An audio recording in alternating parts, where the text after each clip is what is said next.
Welcome to the Metabolic Wisdom podcast. My name is Sara Childers and I'm your host.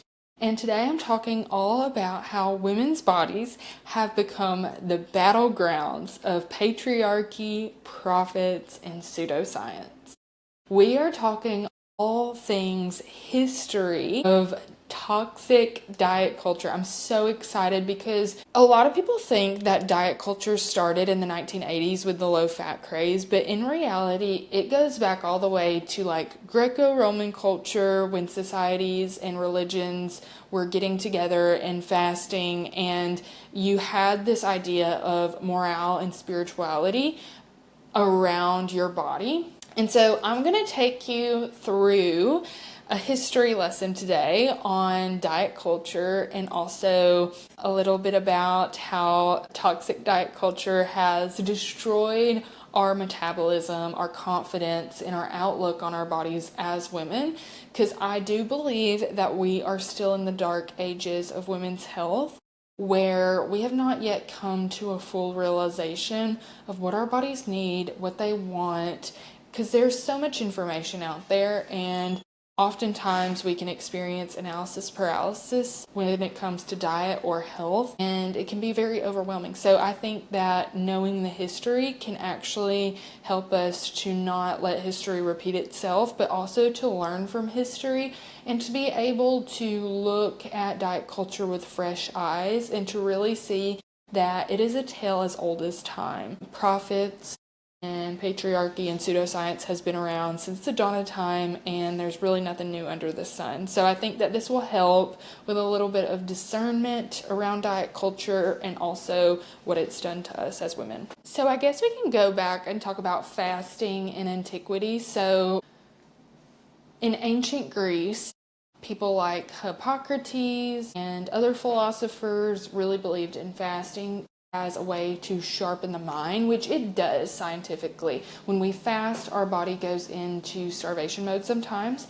and our cortisol increases, and that makes our mind sharper because our mind wants to survive. We're in survival mode. We need to think sharply in case we need to run away from a bear or to create some sort of escape plan. So our minds need to be sharp for this. And as a Christian, I do believe in fasting as a way to get it more in tune with the spirit, get closer to God, to purify the soul, show humility. And that's what a lot of ancient Christians did, is incorporate fasting. And there's a lot of both Christian and non-Christian or more New Age people who believe that patriarchy had a lot to do with this in early Christian times, because a lot of the religious texts, all of the main people in early Christianity were males, and women and men respond to fasting much more differently. Women, when we get in survival mode, that lowers our fertility, it lowers our femininity. But for men, it just sharpens the mind and it has a lot of benefits. But fasting wasn't always about aesthetics or intermittent fasting. It was more about mortality, divinity, the mind.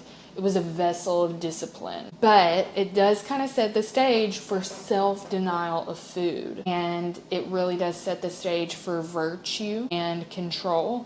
But that actually, I think, gets hijacked by diet culture later on and gets turned into something that it's totally not. So fast forward all the way to the 1800s, we have Victorian ladylike eating that kind of spurs on dieting, diet culture, and all of the things. So in the 1800s, in Victorian culture, it was an actual social expectation that women would not eat a lot of food, at least not in public. Appetite was often tied to mortality, and being ladylike meant not having a big appetite, having a very delicate taste for food, and also portions. And doctors at this time actually told women that if they ate more, they would look less feminine and they would look more coarse, unrefined. So eating less became a class status of refinement. And that's also where you have like the corset. So women were wearing corsets, and corsets were not just for fashion. They were also so that you would not eat a lot.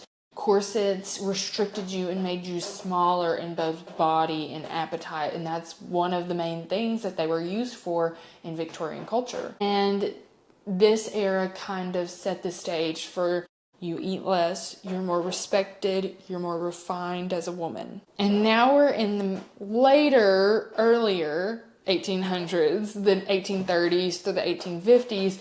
You had a lot of men saying and doing a lot of things. You have Sylvester Graham, who was a Presbyterian minister. I'm Presbyterian. But he preached temperance and vegetarianism, pure living, to counteract the moral decay in industrialized America. He believed that bland foods actually curbed your lustfulness and made you more virtuous. And he is actually what the graham cracker is made out of, or is named after, because he invented the graham cracker. Sylvester Graham. So he framed food really for like moral purity and not just health. But then later on in the 1800s, you have John Harvey Kellogg.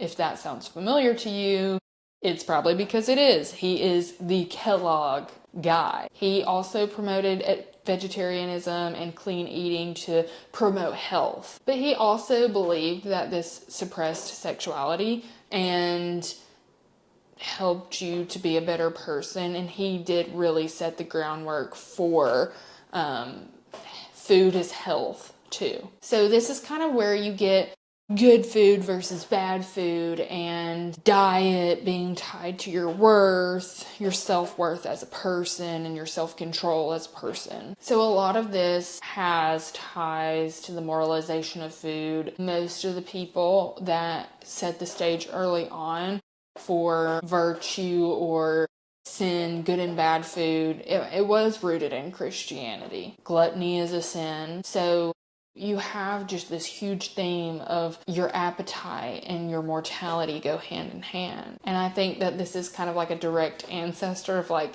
cheat days and clean eating. And as we're kind of going through the 1800s, you have this industrialization of society and also the rise of media. And at this point, you're having a mass production of cheap foods.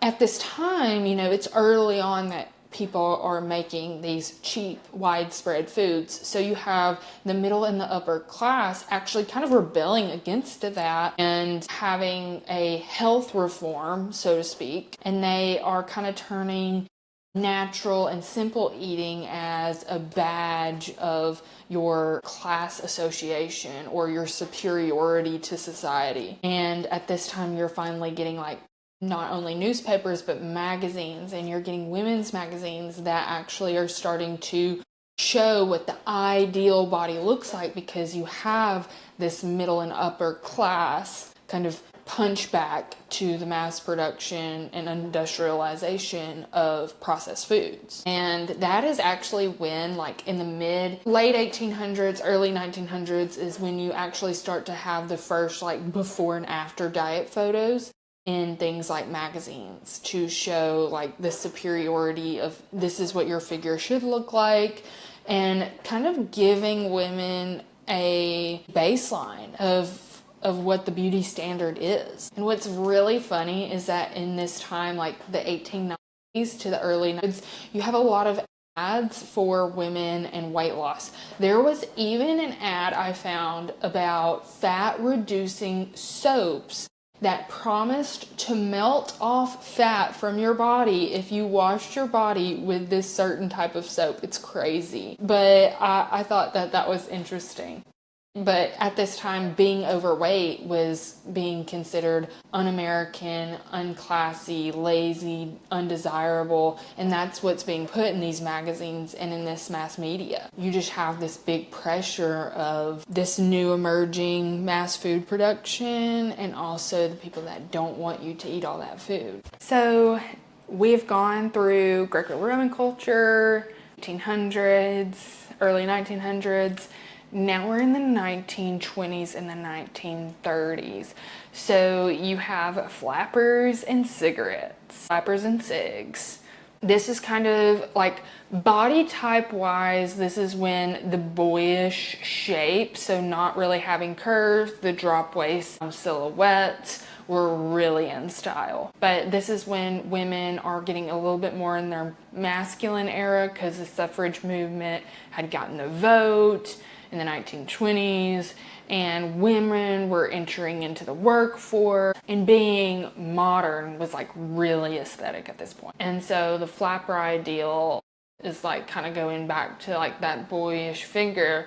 You have like slim hips, drop waist, flat chest, long straight lines, adolescent looking is what was in style for the body type of that era. So you had bust minimizers, body binding up like undergarments to just make everything go together, bandeau bras to like flatten the chest and flatten the curves. And a lot of diet books at this time recommended to women that they skip meals and that they cut the bread and butter to have that more boyish look. And at this time, like, there was an underlying cultural meaning to it because they had done away with the corsets, so they didn't want to have those curves any longer because they were modern women doing modern things. And this is kind of also the first time where like being thin was not just for the middle and upper class, it was a societal like desire to be thin. And that's kind of where you have like that starvation and that scientific slimming. Reducing salons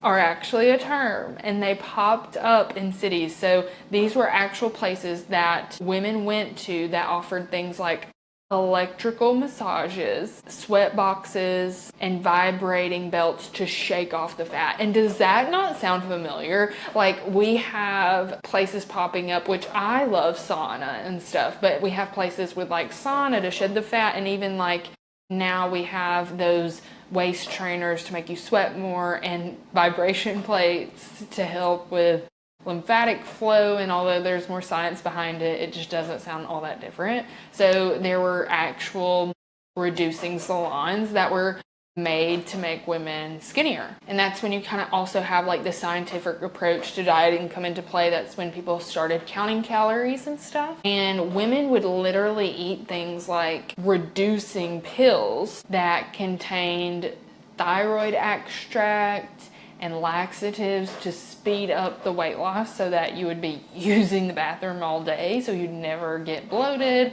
and also it would speed up your thyroid to ideally like speed up the metabolism, kind of going with that scientific approach here. So chronic undernourishment started to kind of come up as, oh, they have discipline.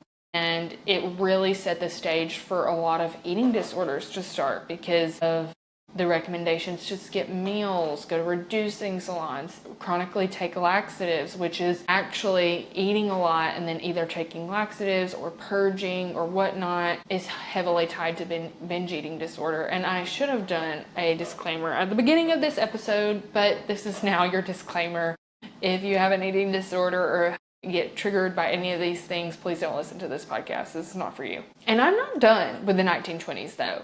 This is not even the tip of the iceberg. We still have smoking as an appetite suppressant in the 1920s and the 1930s. There was a slogan in a media ad that said, "Reach for Lucky instead of sweet," which basically meant Lucky Strike cigarettes. In the 90s, that was their ad, to reach for the Lucky Strike cigarettes instead of reaching for a sweet treat in order to stay skinny. And what's actually very interesting about this is that Lucky Strike hired an actor for their media production for this ad. His name was Edward Bernays, and he was actually Sigmund Freud's nephew, and they hired him to market the cigarettes to women. Cigarettes at that point were not only like a slimness tool, but they were also like a sign of independence, because at this point women are wanting their independence and women are wanting to break free from the shackles that they've always had, patriarchy, blah, blah, blah. So this is before lung cancer risks were widely publicized. So you had women in very, very, very large amounts smoking a lot. And all of this together, the smoking to suppress your appetite, skipping meals, go to these salons, like calorie counting, restricting. This created disordered eating and undernourishment, which can lead to things like amenorrhea, which is like loss of periods, so women are likely less fertile at this time, hypothyroidism and a slowed down metabolism from constant restriction, because yes, hypothyroidism can be caused by chronic dieting, and just all over like poor nutrition, calcium depletion, immune suppression, all the things. And doesn't this just sound like things we still struggle with, like the skinny teas, the appetite suppressant gummies? Don't even get me started on Ozempic. We'll cover that later. But yeah, nothing's changed. And if you look at history, you can see how it affected the women, but in reality, in present day, it's really hard for us to accept that it could also be happening to us. So we've gone through all of those decades. Now we're to the 50s and the 60s, which is housewives, Hollywood, and diet pills. So this is like the post-war beauty ideal, which is thin,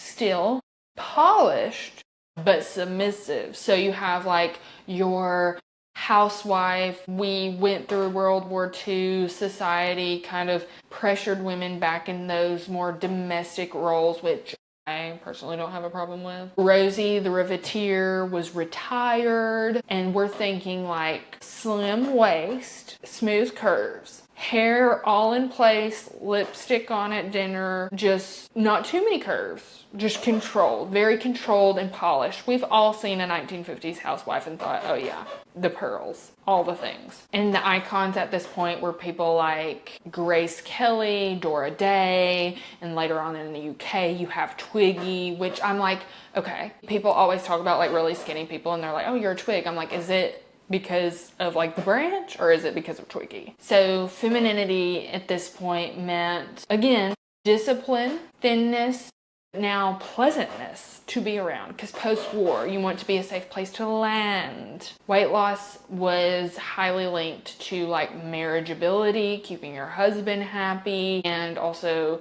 just social status, so middle to upper class. And this is also when amphetamines were the diet drug of choice. These were doctor prescribed magic pills, or miracle pills, excuse me. And can you see that like it all starts with what doctors say? I digress. These were brand names like Obitrol, later known as Adderall, which Adderall arguably is very adjacent to cocaine, but they are at the time marketed as safe, marketed as like weight control, and they were handed out like candy to women alongside the barbiturates. I think that's how you say it. The uppers and the lower cocktails. So they were uppers and downers that were like cocktailed together and given to women along with like these Adderall like supplements to kind of keep them controlled so that they'd stay skinny. And they were marketed to as like, not only do they control your appetite, but they give you more energy for that woman chasing around her kids, wanting to keep a clean household and who has a lot of chores and wants to keep a spotless home, got a lot of cooking and cleaning to do. So a lot of like cultural validation. And I thought that this was interesting. This says women didn't feel like addicts and they were simply following doctors' orders to stay slim,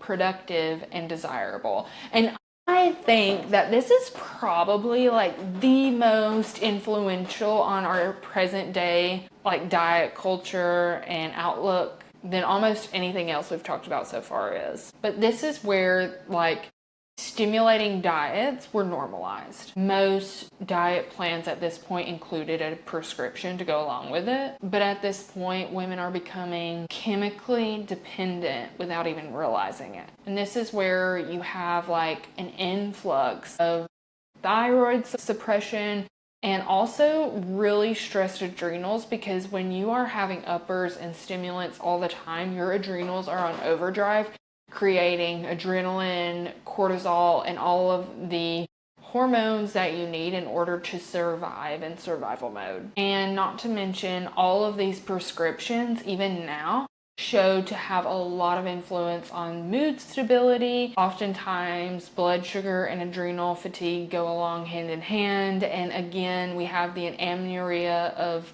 the starving woman who has missed periods because her body's in survival mode, and that decreases fertility. So we just see this even go deeper and deeper and deeper than it even was before. And this is where you actually also in the 1950s and 60s see a rise in mental health disorders. So a lot of anxiety, paranoia, depression occurred when these stimulants wore off. So they go into this dependency cycle. Pills to wake them up and suppress their appetite, and then they took sedatives at night in order to sleep when the pills wore off, and they started to have that anxiousness and that paranoia and that depression. That's where you have Mother's Little Helper, Valium come into play. That's like how it was marketed. That's how it fit into the cycle. And this is sadly also where you have a lot of these in 60s household mothers passing this on to their daughters. This toxic cycle of science and self-denial equals beauty and belonging. Like if you use science and self-denial and restrict yourself and have just like this self-abuse, you will be beautiful. Pain is beauty. You will be beautiful and you'll have belonging and you'll be marriageable. You'll keep your husband happy. Like all of these, honestly, lies. And as a Christian, I really just want to be like, lies from the devil, straight from the devil. And I think if you're a Christian, you would probably agree. But this is an actual huge phenomenon. And I do actually think that there is a lot of even spiritual warfare at this time, like when women are getting to the point, you know, of being dependent on drugs in order to function day to day and to keep up with their roles. And you see in the 1960s, the amphetamine addiction becomes actually noticeable. And that's where you have like the 1970s releasing new fads like the grapefruit diet, Weight Watchers, aerobics culture, the Scarsdale diet. This is where you see actual diet culture come into play in the 1970s, because in the 1960s you start to see the poor effects of the cycle that the women in the last 2 decades have went through with all of these prescriptions. And in the 70s, you kind of have like that holistic, like, we'll be holistic, like Woodstock vibe type of thing. So drugs were being regulated because of the abuse. So we have to turn to something. We turn to what is called the Hollywood diet, which is the grapefruit diet in the 70s. And this comes from the claim that some doctor had that grapefruit had like fat burning enzymes in it. They promoted that you eat half a grapefruit at every meal, maybe even instead of a meal, only eating like 800 to 1,000 calories a day in order to lose weight. And what's crazy to me is I remember when I was in high school, people still did this. People still thought this was the answer. And that's just absolutely bonkers to me. And since this at the time in the 70s was really popular in Hollywood culture, it was glamorized. And then after the grapefruit diet, you know, you have the Scarsdale diet, which is from Dr. Erman Tarnover in 1978, I think. This is when this doctor really pushed high protein, ultra low carb diets, which is hilarious because like here we are 40 years later and nothing's changed. This was like a strict 14-day rotation, only about 1,000 calories a day, which I have a lot of clients who eat 1,000 calories or less a day when they come in to see me because they have tried to follow diets like this in present day. And it was marketed medically as safe because it was from a doctor and that's who everybody trusts. But it had a lot of backlash with it and obviously it was not stable. But then you have other diets too, like kind of come and go at this point, like the cabbage soup diet, which is unlimited portions of cabbage soup and then tiny portions of like meats and fruits. And that just kind of led to extreme bloating and nutrient deficiencies, because cabbage is great, but it's not super nutrient dense. And also like that influx of fiber and nothing else, like sometimes can be too much for people. And then you can't forget the rise of the meal replacement drink, the liquid protein diet. And these were like collagen based drinks with really poor nutrition, nothing else added to them, but they did have the protein with it. And this liquid diet by the late 70s was actually like caused dozens of deaths due to cardiac arrest. So having a liquid protein diet, a meal replacement collagen drink with little nutrient in it, and that just being all that women had, led to literal cardiac arrest and killing dozens of women. And I just think it's so crazy, because these few diets in the 70s I still see today as a dietitian. And it's just ridiculous because diet culture has confused us that much. So past the 1970s, you have the 1980s, which is where we have Jane Fonda, Queen, and aerobic exercise culture. Jane Fonda actually began writing books and having classes in the late 70s, but in 1982 is when her first workout aerobic video came out. So this is where you have like the nonstop cardio, neon leotards, calories burned being like a metric of how much you're worth as a person, like all the crazy things. The crazy hair of the 80s, all of it. But this is also where you have like a metric shift of like food equals guilt at this point. And then exercise was like kind of you repaying your debt because you ate food. And so it's like exercise is punishment for you doing something wrong, you eating food. You're a bad person because you ate something, kind of thing. And this is where gyms and at-home workouts are now like exploding with popularity in the 1980s. And for the first time, exercise is like becoming mainstream for women. And it's almost entirely framed around like body shrinking. So like the narrative, the plot has not changed that much. And so, you know, we're no longer at this point told to diet. We're told to sweat off your sins. And you know, at this point, if you weren't dieting, you were letting go of yourself. And so there's a huge cycle of like restriction and rebounding, restriction, rebounding. So let's talk about all of the issues with the diets that we've talked about thus far, going from it's all the way to the 90s. So you have gut health, thyroid damage, adrenal stress, extreme diets. You know, they really do limit biodiversity, fiber, nutrients, and over restriction just destroys the gut too much. And liquid diets, especially that were high protein, low carbohydrate, low nutrient, really starve the good gut bacteria. And then you have that restriction, and then also mixed with like the fattyism of exercise and going to the gym and exercise videos, you have like an increase in cortisol, most likely because you're not having anything to fuel your workouts, and so your body's in starvation mode. That slows down the thyroid, that suppresses the thyroid and overworks the adrenals. So we have adrenal fatigue from overstressing. And if your adrenals are fatigued, like your progesterone, which is your main good female hormone, and your testosterone will plummet. So this is where you have like so many women who are now like in their 50s and 60s and maybe even 70s who have such horrible metabolisms, and it's because they restricted in the prime of their life when they could have been building up their nutrient stores and building up their bodies. They were just restricting and punishing themselves for fueling their own bodies. And there's so many people I meet that are kind of from this generation of dieting that I believe have an actual eating disorder, but you know, a lot of people don't consider themselves like having eating disorders if this is something they've done for decades and something they've been conditioned to do.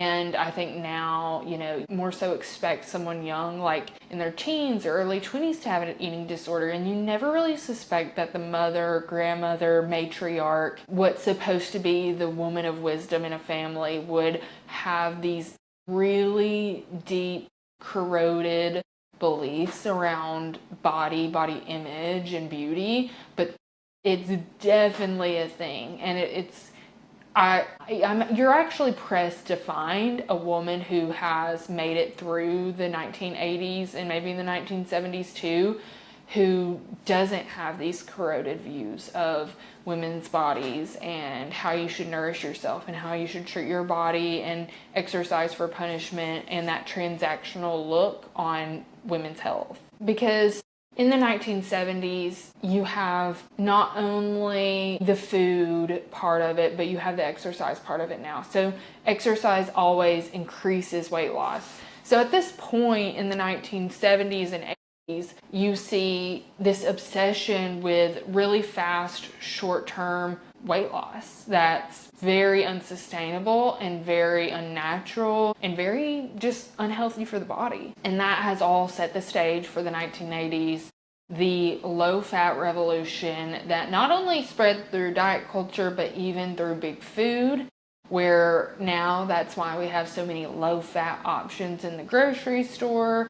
It completely took the food industry by storm, and that really wrecked a lot of our hormones, because what people don't realize is that your hormones are made from cholesterol, and cholesterol is fat, especially saturated fat.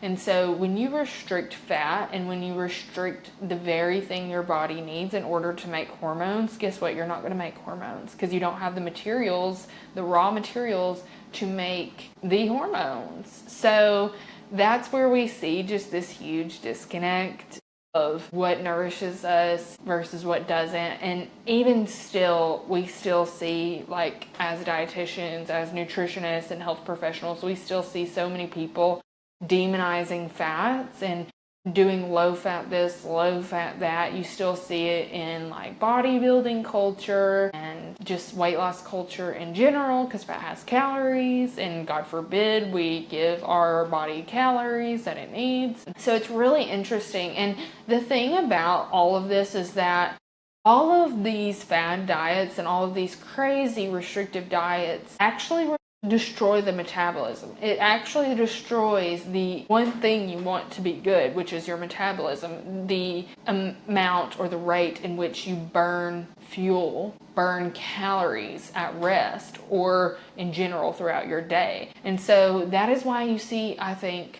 personally, so many women now who are entering in, maybe they were in their 20s in the 90s, or maybe they were in their teens or whatnot, and you see that they go through this stage where they have horrible menopause symptoms. They have horrible metabolisms later on in life. And this is why, because of the deep lies that have been told to us by diet culture and the imaginary powers that be that tell us what our bodies should look like and how we should function and how we should go through the world and how women can be beautiful and belong, which is our innate desire as women. So I think this is really important to think about. And I'm going to stop here at the 1980s. And I'm going to pick up in my next podcast on the 1990s all the way to present day, because there's a lot to uncover there and a lot to unpack. But I hope you found this episode entertaining and enlightening. If you did, please comment, like, and subscribe. And if you're interested in working with me one-on-one in my container, Fully Feminine, which is a 16-week, 4-month program where we work one-on-one together to tailor your nutrition, your supplementation to meet your needs and to fill the gaps in your diet based off of functional medicine testing, I would love to work with you. So go to my website, sarachildresnutrition.com, and learn more about that and book a discovery call there. And until next time, have a good one. Bye.